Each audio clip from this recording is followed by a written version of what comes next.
En 2004, 7 personnes, y compris moi, avons compris que si on ne se mettait pas ensemble, on allait disparaître et on n'allait plus avoir l'envie de cultiver du cacao.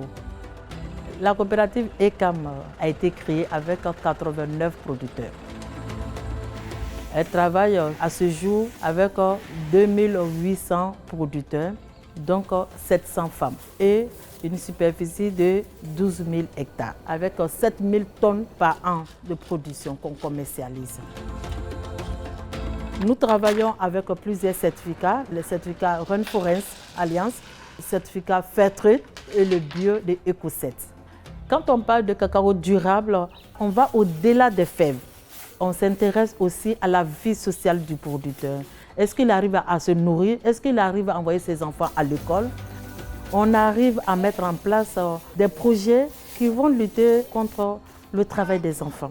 Nous travaillons avec des encadreurs qui vont en brousse pour pouvoir collecter les données et la coopérative maintenant va trier ces données-là pour faire les remédiations. Notre particularité, on a voulu quand même avoir des connexions avec les chocolatiers directement. Et ce qui était bénéfique pour nous. À ce jour, nous sommes directement connectés avec certains chocolatiers tels que Tony's, Ferrero et Mondelez. Ces 3 sociétés nous accompagnent à mettre en place des programmes de durabilité. Ce chocolatier, bien entendu, avait aussi cette vision de mettre en place une traçabilité de ces produits. Nous on dit, OK, on est partant pour ça.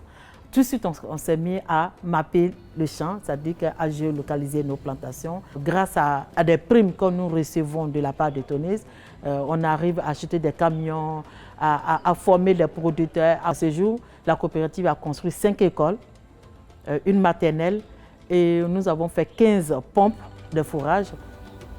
Il y a plusieurs magasins en brousse dans nos différentes sections. Donc le cacao passe par là-bas d'abord, avant d'arriver ici. Et la traçabilité continue jusqu'à ce qu'on trouve ces lots-là aujourd'hui, avec les numéros de lot, avec le nom des producteurs, la communauté dans laquelle le cacao est sorti, tout est inclus ici. 450 moins 7, 443. C'est le conseil Café Cacao qui donne le prix. À ce jour, le prix est à 900 francs. Le coût de la production est très élevé. Le prix de 900 francs est vraiment insuffisant pour nous.